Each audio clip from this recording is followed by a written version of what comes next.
At this point in time, I see gatekeeping as a responsibility or in the least mandatory. A practice I remember being frowned upon, being accused as a purist if you dare demanded a property matches up to hardcore dedicated fans' expectations, you were deemed as taking it way too seriously, where gatekeeping was seen as derogatory, something to be ashamed of. But in today's world, I see it more as a compliment. And I'll even take it further than just faithful adaptations, because something I've learned is how easily infiltrated these properties can become to where things are changed from within, which gives weight to these arguments. Well, it did happen in the comics, this issue, this volume, or this book, giving an excuse for those to rot and ruin the continuation of a story, a world, to reimagine what the lore really meant or the makeup of a character, period. For example, I remember learning Tim Drake's Robin became gay in the comics, and I thought, where did this come from? This is left field. Who was put in charge of this decision making? But now if we ever get a live action or cartoon adaptation in the future, it gives weight to that character change because all they had to say is, well, it happened in the comics, that's the source material, knowing damn well this was a decision not made by the fans but outside opportunists who don't give a damn besides their own selfish desires.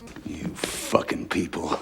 I recently seen a post of a voice actor for the character Yuzuha from the game Zenless Zone Zero, and in the post was the character herself and behind her the lesbian flag, saying Yuzuha is our most precious angel. Now I'm ignorant to this game or character, but turns out she isn't gay in the story, and immediately she got called out by fans for it, rightfully scolding her to not push her political agenda in their game, saying things such as, that's why no one likes English voice actors. Stop trying to spread your delusions in the game, you dumb, yeah.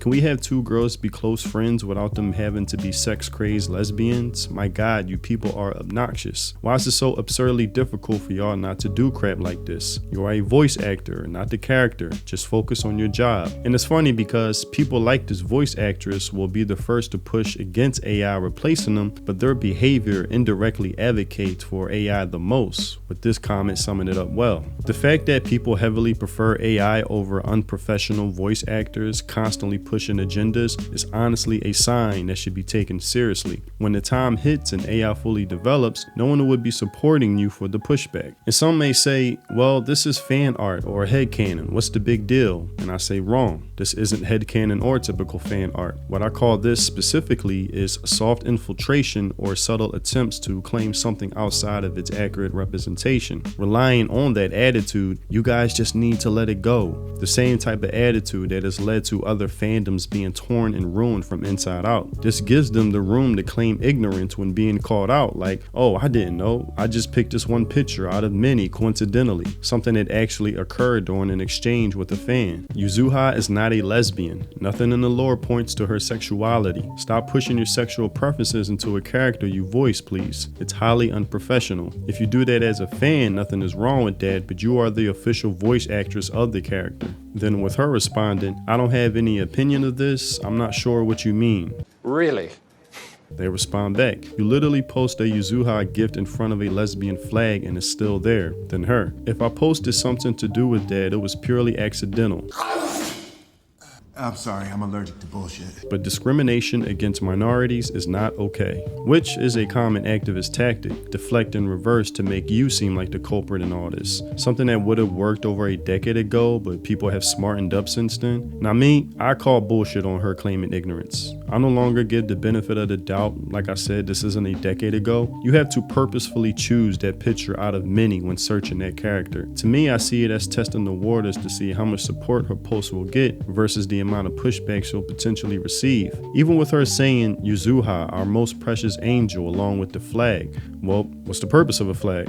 It's to signal ownership, claim your territory, leave your mark, here's my stamp. But something she learned quickly was not going to be allowed with her apologizing, sort of. Hi, well, I just thought it was pretty. Deleting it is also controversial because it's a special symbol to a minority group, but I sincerely apologize to anyone who is upset. I didn't know it was even a flag, looks like a sunset too. And you might think this is harsh, but in my opinion, This is gatekeeping done well, or at least where it starts. I bet you she'll think twice about posting anything related to this character again, because she knows the fans will hold her to account for something they hold dear, and this statement also shows where her loyalty lies. Not with the fan base, the game, or the lore of the character, but to not offending a demographic group over offending the actual fan base itself. So she knows if she ever is fired, the fans won't come to her defense, versus another voice actress who actually respects the characters. And I'm not familiar with this fandom, but I applaud them. That's awesome! And then I saw this post to Oda being the highest grossing Japanese author. Go woke, go highest selling Japanese author in history. And as behind as I am in One Piece, it made me think, did something change in One Piece compared to the seasons I've already watched? No. These are the types that can only enjoy something not for what it is, but how they can force themselves to find an angle to politicize it. These types are truly a cancer to any fandom, doesn't matter what it is, and I'm glad that people push back. Become the highest selling Japanese author in history and people will start finding woke messaging in your work. How is One Piece woke? Why do you need to invent BS so you could hate something popular?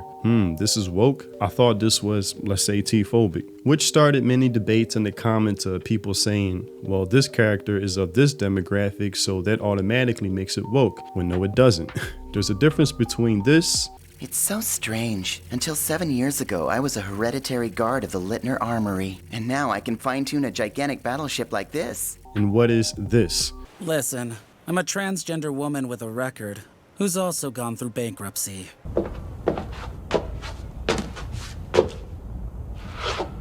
But these types love to do this, expand definitions to make it force fit their narrative, like a square peg into a round hole but fail miserably. And again, it's like the example I used earlier. How can we reframe the perception surrounding this anime or any medium for that matter to where the conversation becomes hijacked to the point now, whenever this property comes up in conversation, especially in interviews where the curator is talking with an activist journalist, you must associate it with what they pushed alongside it to where you feel obligated to concede. Something that sort of happened with the Kotaku journalist when asking the creator of the character Tangle from Zelda, asking him, is he gay? With his response, he's not gay, he's just an odd person. And you could tell if you read the article, they were desperate to have their perceptions fulfilled or headcanon, whatever, because Tangle isn't the most masculine guy, so to them, they must automatically make them gay or queer of some sort, unable to just let something be.